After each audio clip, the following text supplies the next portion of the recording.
예수님을 따라 살려는 자들에게, 다시 말해서 예수님을 따라 사는 제자들에게 이런 말씀입니다. 노블레스 오블리제라고 하는 프랑스 격언이 있습니다. 노블레스라고 하는 명예라고 하는 뜻이죠. 오블리제는 의무라고 하는 뜻입니다. 명예를 가진 자, 힘을 가진 자, 재물을 가진 자, 남이 갖지 못하는 것들을 더 많이 가지고 더 높은 지위에 있는 사람들은 거기에 따른 사회적인 도덕적인 의무, 책임이 뒤따른다 하는 것을 말씀하는 거죠. 때때로 선교를 가면 동남아 국가나 이런 또 뭐 아프리카는 가보지 않았지만 거의 비슷한 것 같아요. 시장이나 이런 데 가보면 그 요만한 어린아이들이 빨개 벗고 와가지고 빼짝 말라가지고 $1 달라고, 돈 좀 달라고 이렇게 구걸하는 경우를 봅니다. 마음 같아서는 그 아이들 보면 마음이 너무 이렇게 짠해서 속에 있는 것, 이렇게 그 아이들이 $1가 아니라 이렇게 얼마씩 다 나눠주고 싶습니다. 근데 선교사님들이 절대로 그렇게 하지 말라고 합니다. 왜냐하면 그렇게 나눠주면 애들이 끝도 없이 찾아와서, 그래서 계속해서 우리 일을 못한다. 그러니까 하지 말라고 이렇게 당부하는 게, 아무리 마음이 이렇게 동정이 가도 이렇게 돈 주지 말라고 이렇게 부탁들을 하십니다. 사람 많은 데 가면. 그런데 왜 그렇게 남의 나라에 온 사람에게, 처음 보는 사람에게 그 어린 것들이 와가지고 돈 달라고 구걸을 하겠습니까? 그거는 그 나라의 부자들, 그 나라의 지위 있는 사람들, 그 사람들이 사회적인 책임을 다하지 못해서 그런 것입니다. 예수님의 제자들은 부름받기 전에, 예수님께 부름받기 전에 사회적으로 사실 별 볼 일 없는 사람, 어버가 무슨 뭐 큰 어떤 그래서 물고기 잡고 그거 가지고 그냥 자기 가족들 먹고 살면 겨우 그냥 먹고 사는 것으로 그렇게 고만고만하게 살아가면 되는 사람들인데, 이런 사람들에게 무슨 사회적으로, 도덕적으로, 영적으로 무슨 책임과 의무가 요구될 필요가 뭐 있겠습니까? 아무 그런 면에 있어서 부담 없는 사람들이 예수님의 부름받은 제자들이었어요. 그런데 그들이 주님의 부름을 받고 주님을 따르기로, 제자의 삶을 살기로, 주님을 믿기로 작정한 이후부터는 그들에게 엄청난 영적인 신분의 변화가 일어나게 된 것입니다. 그래서 하나님 나라 백성으로 주님을 따르는 제자로서 거기에 걸맞는 책임과 의무가 그들에게 부여되게 된 것입니다. 너는 가서 모든 민족으로 제자 삼으라. 얼마나 부담스럽습니까? 여기 마태복음 10장에 예수님이 제자들을 부르신 내용이거든요. 예수님 제자들을 부르시는데 하시는 말씀이, 그들이 주님을 따르려고 하면 뭐 해야 되나? 먼저 가서 이스라엘의 잃어버린 양들을 찾아라. 잃어버린 양들을 먼저 찾으러 나가라. 전도 하나 하는 것이 얼마나 부담스럽습니까? 그리고 주님 제자가 되려고 하면 그렇게 전도하러 나가가지고 병든 사람 있으면 고쳐주라. 그리고 귀신 들린 사람이 있으면 귀신 내어 쫓아주라. 놀라지 마십시오. 심지어는 죽은 자를 살리며, 이렇게 말씀하고 있습니다. 진짜 안 놀라네요. 죽은 자를 살리며. 이런 일을 어떻게 할 수 있습니까? 부담스럽죠. 그런데 그 사람을 구원하는 그 일을 하면서 거저 주었으니 거저 받아라. 대접 받으려고 하지 마라. 환영 받으려고 하지 마라. 더 나가서 까닭 없이 너희가 미움을 받고 까닭 없이 핍박을 받을 것이다. 그때에 그냥 툴툴 털어버리지, 그들과 대항하여서 말다툼하거나 그렇게 하지 말라고 하는 것입니다. 이 얼마나 부담스러운 일입니까? 그런데 제자, 주님 따르려고 하면 이렇게 하라는 것입니다. 그게 마태복음 오늘 읽은 본문 앞에 있는 내용입니다. 예수님 그렇게 말씀하셨어요. 제자 중 누구도 이런 부담 앞에서 나는 도저히 못할 것 같아 하고 떠난 사람이 주님의 제자 중에 가룟 유다 빼고는 아무도 없습니다. 다 주님을 따랐습니다. 왜냐하면 그 부담에도 불구하고 그 신분의 소중함, 그 가치를 그들은 알았기 때문입니다. 주님 따라가는 믿음의 삶의 그 가치를 우리가 이 제자들과 같이 눈떠기를 바랍니다. 3대째 예수를 믿는 집안이 있습니다. 그 집안의 남자가 주일 아침, 오늘처럼 주일 아침인데 교회가 오늘 특별히 가기 싫은 거예요. 너무 교회 가기 싫어서, 엄마 나 교회 안 간다. 어머니 권사님이 왜 교회 가야지. 그래서 막 설득을 하는데, 교회 안 가는 이유, 첫째, 사람들이 너무 가식적이다. 앞에서는 웃는데 뒤에서 딴 말하더라. 가식적이다. 그 꼴 보기 싫다. 그 다음에 두 번째, 성가대라고 나와가지고 또 찬양팀 나오는데 음정박자 너무 안 맞아서 더 시끄러워서, 나는 그 이야기 들어보면 틀림없이 우리 교회는 아닙니다. 우리 교회는 틀림없이 아니고 너무 시끄러워서 그것도 싫다. 그리고 세 번째 뭐냐, 교인들이 뭐 사랑 이야기하면서 알고 보니까 전부 다 서로 시기하고 이 권사님파 저 권사님파 시기하고 서로 그 보이지 않는 미묘한 그런 갈등들, 그런 팔을 나누고, 이게 자기는 너무 싫다는 거죠.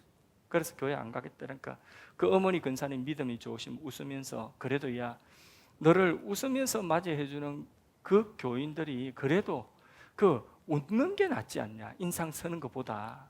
그리고 엄정박자 그런 것보다 하나님은 중심을 보신다. 그런 일에 시험 들지 마라. 그리고 네가 진짜 교회 가야 되는 제일 중요한 이유가 있다. 그건 뭐냐면 네가 안 가면 오늘 설교는 누가 하냐. 저도 이렇게 목사라면 사실 이렇게 부담이 있습니다. 목사라고 하는 이 직분이 가지고 있는, 일부 때에 우리 근사님 대표기도 하시면서 우리 목사님 하나님 불꽃 같은 눈으로 감찰하시고 필요한 것 있으면 또 채우시고 이렇게 저를 축복하며 그렇게 기도해 주셨습니다. 근데 참 감사한 것은 하나님 불꽃 같은 눈으로 이렇게 보시는 것은 감사한데, 수백 명 되는 성도들도 불꽃 같은 눈으로 저를 감찰하고 계셔가지고 그렇게 보고 있지는 않겠지만 저는 그 눈을 다 의식을 해야 되거든요. 그게 또 때로는 부담스러울 때 있습니다. 예전에 저희 신도시에 교회가 있을 때에 그 상가의 맞은편에 사우나가 있었어요. 사우나. 그 사우나에 겨울에 가족들 6식구가 어머니 모시고 이렇게 한번 목욕을 하려고 바로 앞에 길 건너면 사우나인데 거기를 못 가요. 왜? 거기 불꽃 같은 눈으로 감찰하고는 성도들 만날까 싶어서, 그래서 기왕이면 저 할 수 있는 대로 교인들 안 마주칠 가능성이 많은 곳으로 저 멀리 인천이나 뭐 이런 데 가가지고 한 달에 한 번 이렇게 목욕을 하고 돌아왔던 그런 때가 있습니다. 왜냐하면 성도님들이 목사라고 하면 하는 그런 어떤 나름대로의 잣대 기준이 있다는 거죠. 나는 그렇게 살지 못해도 이 정도는 살아줘야 되지 않겠나 하는 그런 기준들이 있죠. 그래서 그런 것들이 사실 목사로서 부담스럽죠. 제일 힘든 것은 설교할, 예배를 인도할 내 마음의 감정이 안 될 때, 그 감정이 안 될 때 올라와서 할렐루야 내가 정말 위신자가 돼야 되는 거예요. 그때가 사실 제일 힘듭니다. 그럼에도 불구하고 그 모든 부담을 제가 아이고 나 이거 못 해먹겠다 하고 하나 목사직을 내려놓고 그냥 안 하겠다 하면 그건 끝입니다. 그 부담은 끝입니다. 그런데 저에게는 그럴 생각이 전혀 없어요. 왜냐하면 이 목사의 그 부담보다도 목사의 직이 가지고 있는 영광과 그리고 그 속에 감춰진 하나님의 그 놀라운 축복이 너무나 크고 그 고상하고 고귀한 그 가치가 너무나 크기 때문에 저는 그 부담, 사실 실력이 있어서 다 할 수 있고 별 신경 안 쓰고 내가 도덕성이 뛰어나가지고 인격적으로 너무 훌륭해가지고 말 한마디 실수할까 이런 생각하지 않고 그냥 말만 해도 성자처럼 나오는 사람 같으면 쉽겠죠. 그런데 그런 사람이 못 되기 때문에 더 부담스러운데, 그럼에도 불구하고 그 부담을 짊어지고 포기하지 않고 이 길을 가는 것은, 그것은 주님께서 이 직분 위에 그 감추어 두신 그 가치가 너무나 귀하기 때문에 저는 그 부담을 안고 지금도 살아, 앞으로도 그렇게 주님이 그만두라고 하지 않는 이상은 목사의 직을 저는 성실하게 감당하려고 마음을 다짐을 하는 것입니다. 세상이 교인들을 막 욕하죠. 교인들 욕하고 교회 욕하는 것도 왜 욕하느냐? 뭐 우리가 강도짓을 했습니까? 우리가 도둑질을 했습니까? 그런데 자신들은 그렇게 살지 못하면서 교회와 성도들은 이것만큼은 살아줘야 된다 하는, 근데 자기들하고 똑같이 사는 그 모습을 보고 욕하는 거거든요. 똑같이 욕심부리고 똑같이 세상에 하나 양보 못하고 싸우고 이런 모습 보고 그리고는 욕하는 거거든요. 딴 거 없어요. 우리 도둑질, 강도질했다고 욕하는 게 아니에요. 자기들하고 똑같이 살아가는 모습. 그 말은 역으로 뭐냐?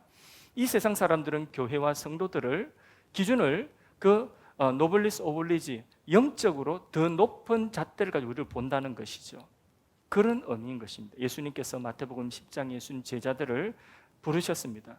예수님 제자들을 부르시는데 부르심 참 은혜롭죠. 오늘도 방금 우리 제자반 수료생들이 하나님의 부르심 찬양 참 은혜로운데, 근데 노래로 부를 때는 참 은혜로운데 사실 마태복음 10장에 예수님 부르신 자들에게 예수님께서 말씀하신 내용을 보면 그 내용은 사실 엄청 부담스럽습니다. 사실 오늘 읽은 본문부터는 제가 설교하기조차도 부담스러운 그런 내용입니다. 거룩한 부담이랄까? 한번 보겠습니다. 다시 한번 34절, 36절 읽어보겠습니다. 시작. 내가 세상에 화평을 주러 온 줄로 생각하지 말라. 화평이 아니요 금을 주러 왔노라. 내가 온 것은 사람이 그 아버지와 딸이 어머니와 며느리가 시어머니와 불화하게 하려 함이니 사람의 원수가 자기 집안 식구니라. 자, 이게 국어 문장으로는 어렵지 않죠. 그런데 내용이 너무 어렵죠. 난해합니다. 무슨 말이에요? 뭐 때문에 어렵습니까? 바로 이 말씀의 뜻은 예수님을 따르는 자들에게 뭐가 있을 것이냐? 영적인 충돌, 영적인 싸움이 있을 것이라는 거죠. 영적인 전쟁이 불목을 주러 왔다. 주님을 진정으로 믿고 따르면 틀림없이 불목이 어디서 일어나느냐? 제일 가까운 데서부터 불목이 일어난다. 제일 가까운 데서부터 충돌이 일어나게 된다. 그 충돌이 영적인 전쟁이라는 것입니다. 당시에나 지금에나 내가 예수 믿고 믿지 않는 가정의 가문에 내가 처음으로 믿고, 예를 들어서 며느리가 어느 날 예수를 믿고 주님 따르기로 작정하고 신앙생활 열심히 하면, 그러면 제일 먼저 시어머니가 제일 싫어할 겁니다. 안 믿는 시어머니가. 그렇게 집안에 남편이, 아내가, 형제가, 아니면 자식이, 이게 제일 가까운 데서부터 불화가 일어난다. 뭐 때문에? 신앙 때문에, 믿는 것 때문에 그런 충돌이 일어난다는 것입니다. 사실은 더 가까운데, 사실은 내 안에서, 자기 안에서도 이전에 내가 예수를 믿기로 따르기로 작정하고 정말 제대로 믿어보려고 주님 따르면, 그러면 자기 안에 있는 자아, 이전에 세상에 익숙했던 그 자아와의 갈등부터, 충돌부터 먼저 일어나게 됩니다. 그러니까 가까운 곳에 바로 원수가 있다는 거예요. 충돌이, 주님을 따르는 것과 충돌이 일어나게 된다. 그런데 그 충돌, 그 영적인 싸움의 본질이 뭔지 37절에 말씀하고 있어요. 그 본질이 뭐냐? 37절을 같이 읽어보겠습니다. 아버지나 어머니를 나보다 더 사랑하는 자는 내게 합당하지 아니하고 아들이나 딸을 나보다 더 사랑하는 자도 내게 합당하지 아니하며. 이 싸움의 본질이 뭐라고요? 주님을 더 사랑하느냐, 아버지나 어머니나 형제나 자매를 더 사랑하느냐, 더 사랑하느냐의 싸움이라는 거예요. 우선순위의 싸움이라. 이 싸움의 본질은, 충돌이 일어나는 본질은 더 사랑하는 것. 신앙생활 열심히 하다 보니까, 그러니까 안 그래도 저 교회 갈 때부터 걱정했는데, 그런데 교회 가가지고 신앙생활 너무 열심히 하는 거예요. 밤이고 낮이고 막 예배 시간 안 빠지고 열심히 다니고 막 그렇게 기도하고 막 뜨거워서 막. 그랬더니 당장에 제일 먼저 가까운 사람이 이런 이야기, 예전에 그런 이야기 많이 들었어요. 네 아내가 같으면, 그러면 네 교회가 좋나 아니면 내가 좋나, 그 이야기 하는 거예요. 그래서 뭐 그런 질문을 하려면 교회가 좋으면 우리 이혼하자, 남편들이 이래 나오는 거예요. 그래요. 겪어보신 분들 있을 거예요. 공감되십니까? 이 충돌에 대해 공감하십니까? 그렇죠. 예, 공감하신 분들 여기도 많이 계셔요. 그러니까 아내 때문에, 남편 때문에, 부모 때문에, 자식 때문에, 형제 때문에 이거 양보하고 저 형편 보고 저거 양보하고 이거 양보하고 다 타협하고 나면, 그러면 주님을 못 따른다는 것입니다. 신앙생활 제대로 할 수가 없다는 것입니다. 아무것도 못해요. 그래서 주님께서는 나보다 더 앞세우는 것도 있습니까? 나를 따르는 합당치 않다, 이렇게 단호하게 말씀하셔요. 제가 존경하는 우리 원로 목사님 계신데, 그 목사님은 지금은 이제 연세가 아주 많으셔요. 저희 아버님하고 친구이기도 하시고요. 그래서 한 번씩 만나면 지금도 이제 이렇게 아들처럼 대해주시는데, 이 목사님 원래 부산에 이제 경남고등학교라고, 부산에서는 명문고등학교. 그 명문고등학교는 가면 그 공부 잘하는 학생들이 오기도 하지만은 거기에 또 스컬이 있어, 스컬. 그 스컬의 단장이셔요. 그러니까 공부도 잘하고 똑똑하고 주목도 서고 이런 분이에요. 그런데 이분이 그 고등학교 때 예수를 믿은 거죠. 똑똑하니까 예수를 제대로 잘 믿었어요. 막 불이 붙었어요. 안 믿는 집에서 불이 붙어가지고 막 예배마다 막 산기도 가고 막 난리가 났습니다. 주일학교 교사하고 막 공부는 언제 할 것처럼 이렇게 보이는 거죠. 아버지가 그 경상도의 유교 전통의 집안의 아버지, 아시겠죠, 그죠? 밥상머리 교육을 하나를 하는 거죠. 그러면서 아버지가 그 아들을 보고 하는 이야기가, 야, 네 꼬라지를 보니까 지금 너희 애비하고 또 너희 교회 목사하고 둘이 물에 빠지면 딱 보니까 너희 목사부터 먼저 건지겠다. 아버지가 이렇게 이야기하는 거죠. 아버지 그거 몰라서 당연한 거 아니에요? 이러니까 아버지가 밥상을 확 던지고 아들 뺨을 확 때리고 집에 나가라요. 당장 나가랍니다. 그런데 이분은 자기 마음속에 뜻이 다 있어요. 무슨 뜻이냐?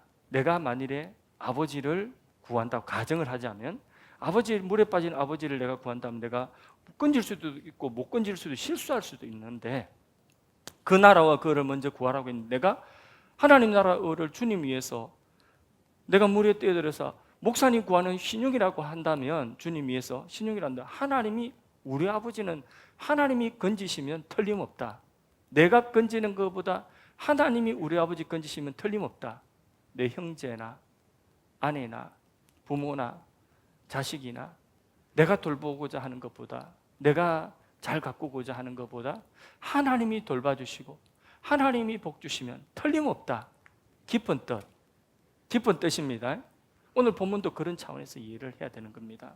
그래서 주님의 제자들은 주님을 따르기 위해서 정말 세상 누구보다도 주님을 더 사랑함으로 주님 따라가는 겁니다. 어떤 것보다도 주님을 우선순위에 두고 주님 따라가는 것입니다. 제자들은 뭘 버려두고 주님 따랐다고 했습니까? 배와 그물을 다 버려두고 주님 따랐다. 그럼 생계, 모든 것 주님께 맡기고 주님 따라간, 우선순위가 어디 있다는 겁니까? 어디 있다는 겁니까? 주님 따라가는 여기에 있다는 것입니다.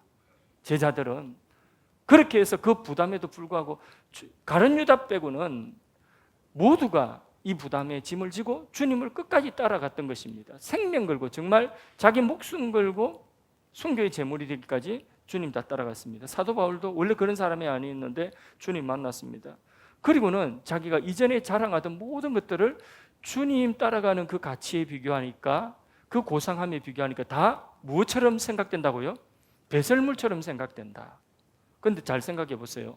바리새인이 어떤 파 출신이죠? 바리새인이 어떤 파 출신이죠? 모르세요? 바리새파입니다.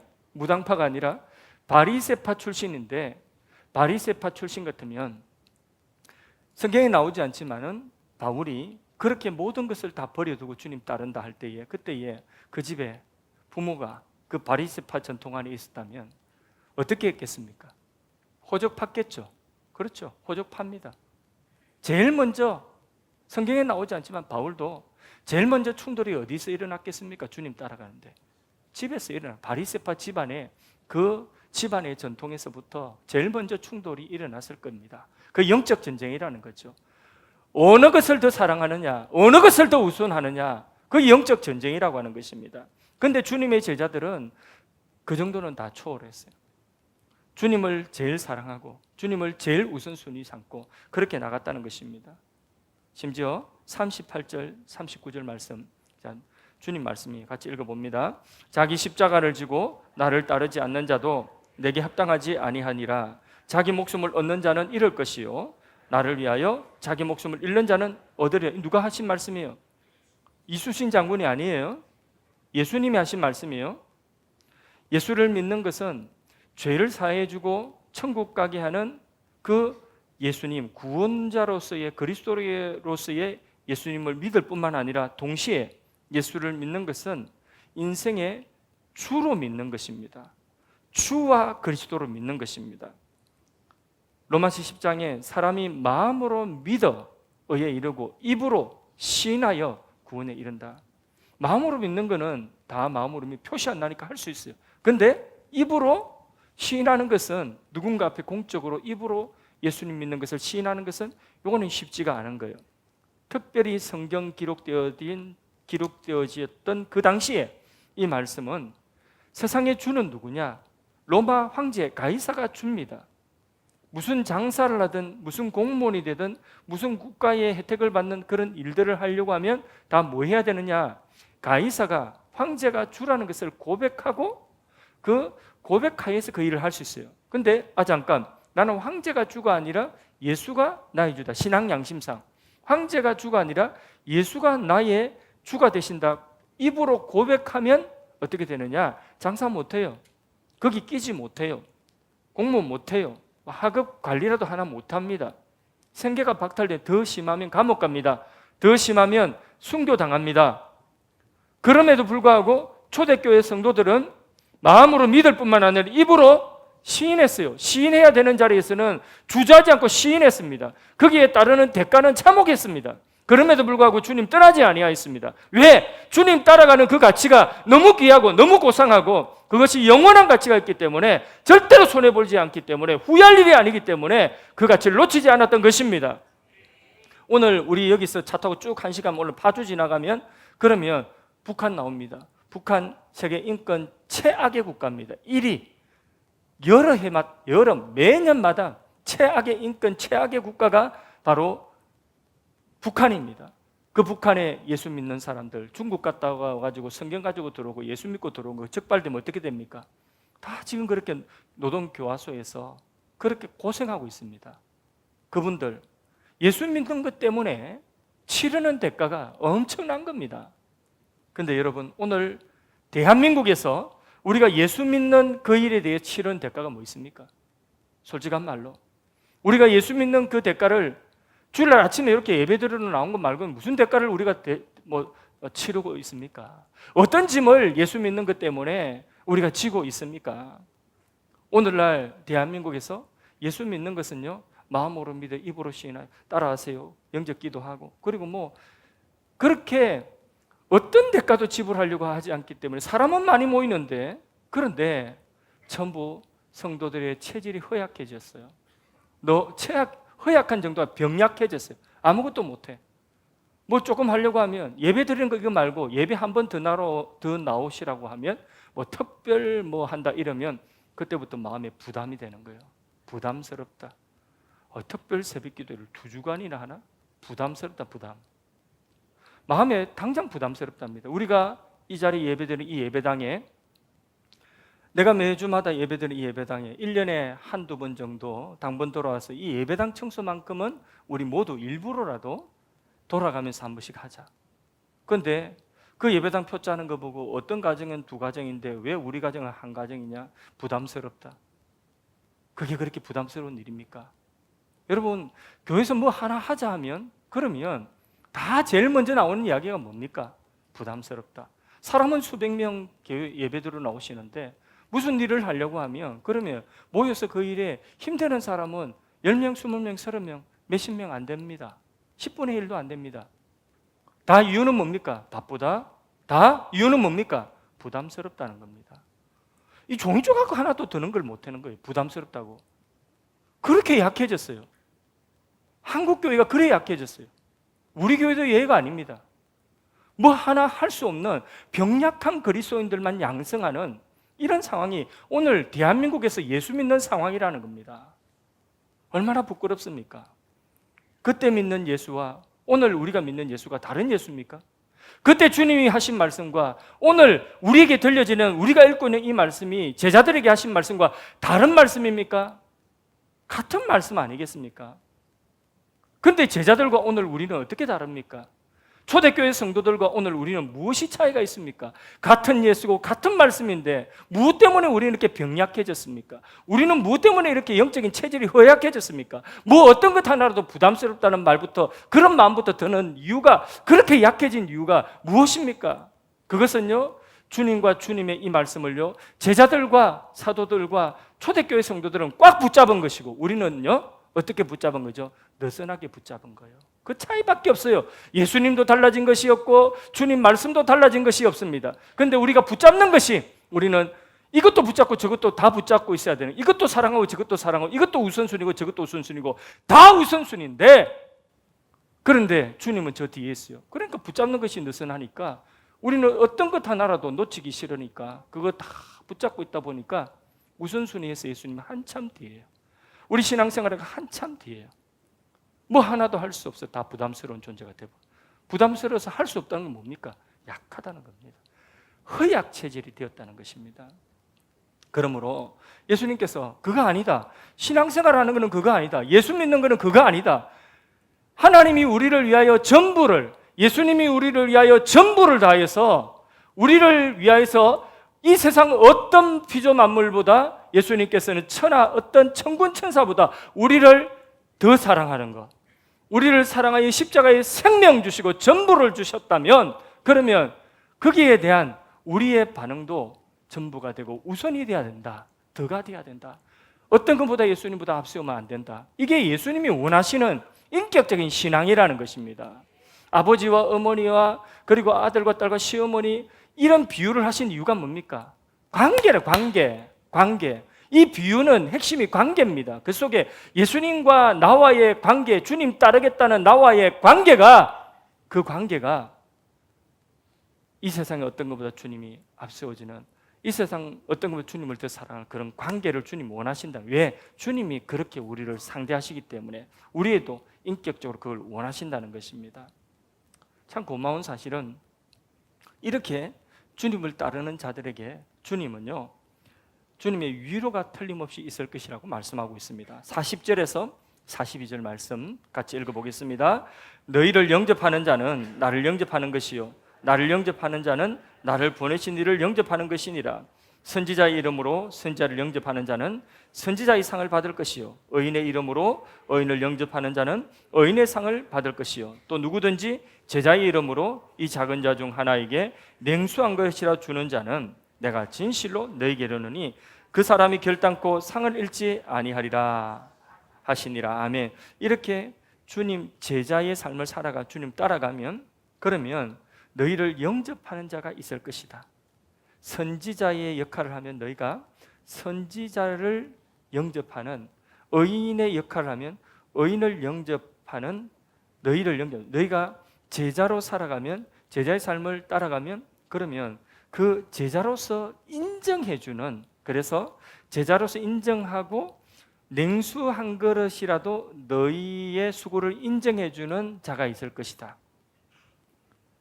너희를 영접하는 것이 곧 나를 영접하는 것이다. 이렇게 말씀을 하고 있습니다. 외로운 길 같아도 힘든 길 같아도 거기에 누군가 나를 알아준다면, 그러면 나를 인정해 준다면, 그럼 우리는 그 길에 설 수가 있는 동력이, 위로가 거기 있는 것입니다. 누군가 나를 인정만 해준대도. 개척교회 할 때에, 그때에 지금은 뭐 먹을 것이 많아가지고 이게 많아서 다 못 먹어요. 또 건강 때문에 다 못 먹어요. 살찔까봐 다 못 먹어요. 그런데 그때는 한날 저희 아내가 아이들 어릴 때에 피자가 그래 먹고 싶은데, 그날 그래서 목사님 피자 한 판 시켜 먹으면 안 됩니까? 이렇게 이야기를 하더라고요. 그때 계산이, 피자 한 판 가지고도 계산이 복잡했습니다. 그래서 계산이 복잡해서 제가 뭐라고 했냐, 기도하자 했습니다. 그래서 피자 두고 아이들을 꿇어 앉혀가지고 주님 피자 하고, 피자 달라고, 하여튼 무슨 기도인지 모르겠지만 하여튼 그런 기도했던 것 같습니다. 그런데 기도하고 얼마 안 있어서, 그때 교회 식당이 저희 사택이었는데, 근데 피자가 배달이 왔어요. 예, 그 개척교회 나오시는 성도님이 우리 가정이 생각나서 피자 시켜 먹다가 갑자기 생각나가지고, 그래서 피자를 한 판 시켜준 거죠. 그 피자를 받아들고, 사실 저는 빵 한 쪼가리 먹어도 그만이고 안 먹어도 그만이에요. 피자 한 쪽 그거 냉수 한 그릇, 그게 무슨 대수겠습니까? 그런데 그 시간 그때의 그 피자는 주님이 나의 수고를 인정해주는 수고예요. 주님이 나의 수고를 인정해준다는 그 인정으로 받아들여요. 그 피자 한 조각이 주님이 제 마음을 알아주는 것 같고, 그래서 제가 봤지? 피자 봤지? 꼭꼭 씹어 물어이. 하나님의 은혜 꼭꼭 씹어 물어. 예, 그게 주님의 위로였어요. 냉수 한 그릇 보잘것없지만은 누군가가 주님의 마음을 전달하는 위로가 틀림없이 있다. 어떤 자에게? 제자의 길을 가는 자에게, 주님 따라가는 자에게. 뿐만 아니라 너도 그렇게 위로해 주는 자가 되라. 그러면 저는 이 말씀 읽으면서 참 정말 충격이 될 만큼 놀라운, 여러분 다 아시겠지만 그 새삼스럽게 충격받았어요. 이 말씀을 묵상하면서. 뭐냐면 너희를 영접하는 자를 바로 주님께서 나를 영접한 것으로 여기시겠다는 거죠. 그래서 너희에게 냉수 한 그릇의 수고라도 너희의 수고를 인정해 주는 자를 나를 영접한 것으로 인정해 주시겠다. 그럼 너희는 누구예요? 주님 따라가는 자들이고 나는 누구예요? 예수님이에요. 너와 나는 하나다. 그러니까 네가 곧 나다. 제자가 곧 누구라고요? 예수님이다. 요래 인정하시겠다는 거죠. 예수님처럼 여기신 너를 축복하는 자를 내가 축복해주고 너를 저주하는 자를 내가 가만 놔두지 않겠다. 이게 바로 뭐냐면 주님께서 주신 약속이에요.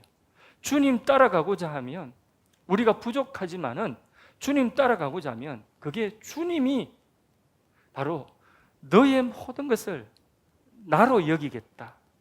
너를 축복하면 그 너를 축복하는 자를 내가 마음껏 축복하겠다. 나는 갚을 길이 없어요. 저도 지금까지 사랑의 빛을 많이 지었는데 저는 지금도 그 사랑의 진 빚을 다 갚을 길이 없어요. 그러나 감사한 것은 저를 대신해서 저에게 주님의 이름으로 섬겨주고 저의 목회를 도와주신 모든 분들이 다 주님께서 그분들에게 다시 되갚아 주신다는 거예요. 주님께 한 것처럼.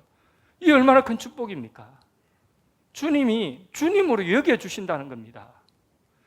이게 늘 읽는 말씀이지만은 이게 엄청난 충격으로 저에겐 다가왔어요. 엄청난 위로로 다가왔습니다. 너와 나는 하나다. 네가 바로 나다. 우리가 내가 위로를 받았다면 누군가에게 우리도 똑같은 위로로 우리 교회 안에도 신앙생활 하면서 어려움 당한 분들이 있습니다. 신앙생활 하면서 그 어려움 당할 때에 주님 믿고 따라가는 요것 때문에 어려움 당하는 것을 뭐라고 하냐면 자기 십자가를 지는 것이다. 고통당하는 것을. 자기 십자가를 지고 어떤 분은 직분 감당하느라고 힘에 겹도록 그렇게 수고하는 분이 있으면 주님 마음으로 위로해 주십시오. 그분들을 인정해 주십시오. 냉수 한 그릇의 수고라도 결단코 상을 잃지 않으리라. 우리가 누군가에게 그런 위로자가 될 수 있습니다. 믿지 않은 가정에서 혼자 신앙생활하면서 힘겹게 신앙생활하고 저 사람 왜 저것밖에 안 해? 그게 아니라 그 힘겹게 신앙생활하는 그 모습 보고 위로해 주십시오. 우리 박상미 집사님 아까 간증하셨는데 몸이 연약하고 그 연약한 육체 때문에 내가 할 수 있을까? 그럼에도 불구하고 그렇게 해내는 그 모습 보면 그런 모습을 볼 때마다 우리는 그런 분들의 그 수고를 인정을 해주고 인정해주면서 더 나아가서 냉수 한 그릇이라도 그렇게 우리가 이렇게 섬긴다면 그러면 그것이 큰 위로가 되는 것입니다. 우리 교회가 위로의 공동체 되기 원합니다. 성가대를 하든 주일학교 교사를 하든 주차봉사를 하든 그렇게 할 수 있는 환경이 아닌데 그 가운데서도 열심히 그렇게 하나라도 뭔가 하나 붙들고 그렇게 수고하는 그 수고를 보면 그걸 인정을 해주세요. 선지자의 마음을 가지고 의인의 마음을 가지고 지극히 작은 제자의 마음을 가지고 저분이 주님 따라가는 그 일에 하는 그 수고를 인정을 해준다면 그리고 거기에 냉수 한 그릇이라도 주님의 위로가 되어준다면 결단코 상을 잃지 않으리라. 그것이 누구에게 한 것이라고요? 주님에게 한 것이다. 기 있는 자는 들을 수 있기를 원합니다. 우리 교회가 이렇게 상이 딴 데 있는 것이 아니라 이 공동체 안에 그 상이, 그 위로의 상이 가득한 그런 은혜의 공동체 되기를 주님의 이름으로 간절히 기원합니다.